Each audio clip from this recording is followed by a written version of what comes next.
Mitch Kupchak, Laker GM, joins us now. Mitch, good morning. When did you make up your mind on D'Angelo Russell? Probably about a week ago, maybe a little bit less than a week ago. The rules provide for us to bring the kids in twice. And with the exception of Towns, we had, a bunch of the kids, and it really came down to Okafor and Russell. We had them balling twice.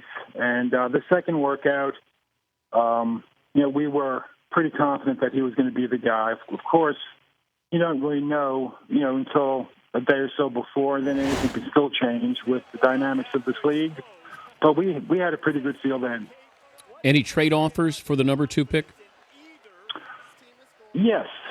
Yeah, there was a lot of activity, and why wouldn't there be? This year's draft, I thought, was a deep draft. I think there were 3 players at the top that provided maybe the least risk. But even beyond the top 3, there are a lot of really good players. You might have more risk, but the upside, is incredible. So there was a lot of activity. We haven't been this high since James Worthy in 1982, I believe. So we really didn't entertain the thought of trading it. You've seen the highlights. You can watch an entire game with D'Angelo Russell. But what's more important, that individual workout or that individual interview that you have with him? Full body of work. The workouts are kind of dangerous, because, without getting into the whole rule thing, you're only allowed to play 3-on-3 the most. And early on, the representatives try to control the workouts. And oftentimes, with the top 3 or 4 picks, they won't work out against anybody. So it's a solo workout. And if you're a ball-handling guard, how do you show your gifts if all you can do is basically just shoot the ball and go around the horn or go around the rim? So it's tough, the workouts, but we're allowed to do it. You have to do it. You get a chance to meet the kid and go out to dinner and get to know each other.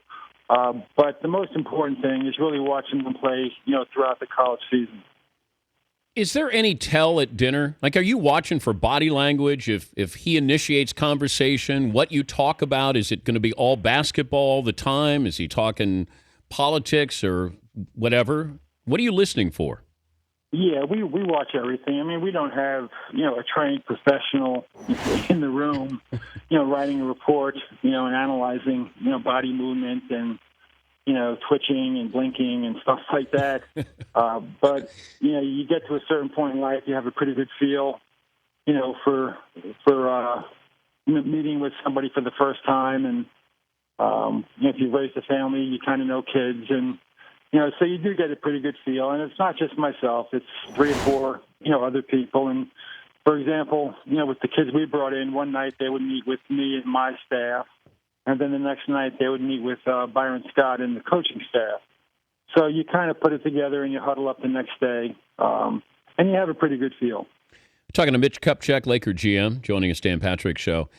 Is the league changing right before our very eyes, Mitch, in what we saw with Is Golden State changing the NBA? Well, the league has been changing, and it's been going on now for quite some time, with the introduction of the three-point shot in the mid to late 70s, tinkering with the line, going in, going out. Scoring went down in the NBA, and there was a concerted effort to lighten up on hand checking, fouls in the paint. That we put the semicircle in for the George Harge call. And it's all designed, to create a more open and free-flowing game. And then the kids today, to their credit, are really becoming, great skilled players. And there was a time when, everybody was just trying to dunk the ball, and that's still very popular. But with that three-point line now, you have guys coming in that just, have a gift, and that's such an exciting play. So yes, it's gravitating. The other player we could have went after was a center, and there's still a need for a center in this league too. So I don't know how it's going to end up. But watching Golden State play was a lot of fun this playoff series. But not having that point guard, and everybody in the West has a point guard, how important was that when you saw, here's Russell at 6'5", that you can go and grab him? I don't think it came down to trying to play like everybody else plays. Okay. We really wanted to get the best player that we felt and had the most upside. And, I don't know if we're right or wrong. We'll have to look back on this thing 10 years from now, because the other kids in the draft that we passed on, they can be a heck of a player too. How important is social media history with these kids you drafted? Social media history.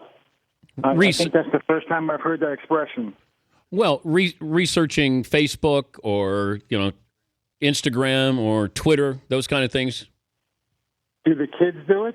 Is that what you're asking me? No, do you do it for your draftees? Do you look and see, what's their history on social media? We were not aware of what you're talking about until last night.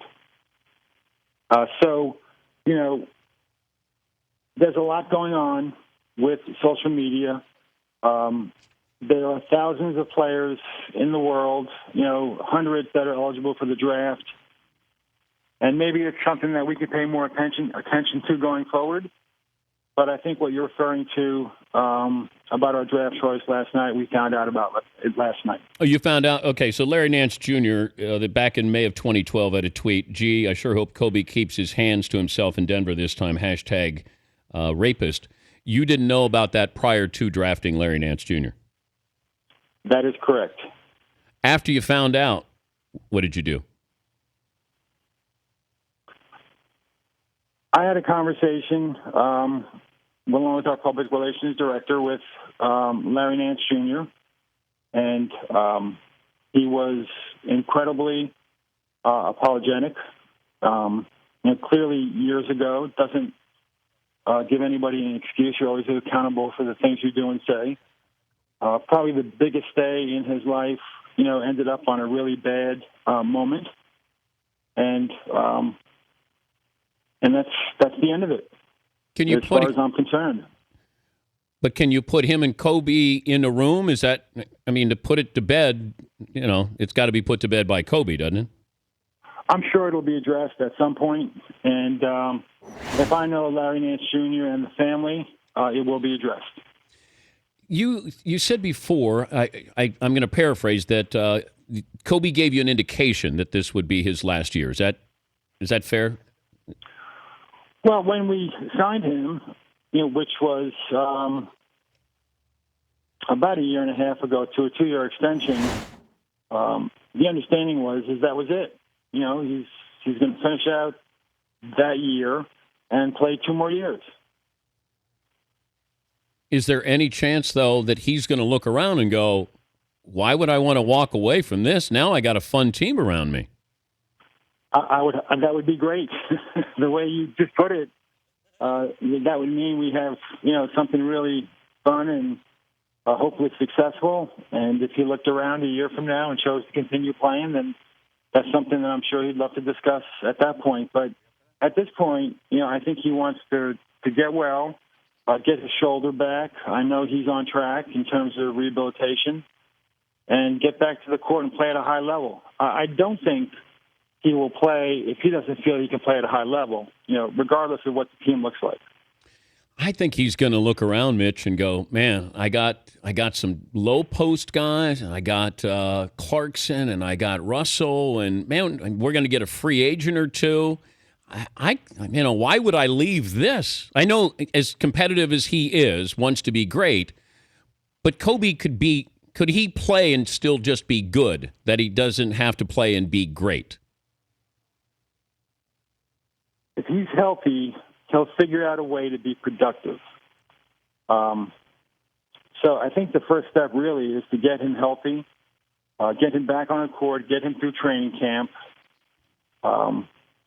Look at what kind of team we have, and hopefully it is as attractive as you mentioned it might be. Yeah. I think that's the first step. He'll figure it out. He's not one of those guys that all of a sudden is going to wake up and he's not the athlete he once was, and all of a sudden can't compete. That's not the way he operates. He's a year or two ahead. And if he can still feel good and have the desire to play, he'll figure out a way to be productive. Yeah, I'd get ready for that for some reason. I just, with Randall and Russell, man, I'd want to be along for the ride a little while if I'm Kobe. But you said you'll be open to that if that comes to fruition. Yeah, I think we're going to go, another year, and we'll look at things then. That's my. I mean, like I said, he's indicated that this is it. So, our planning is such. If it changes, that's great. Well, have fun. It should be an interesting ride, getting some new blood in there, and congrats on the pick. Dan, we're excited. Thank you. All right, that's Mitch Kupchak, the Laker GM.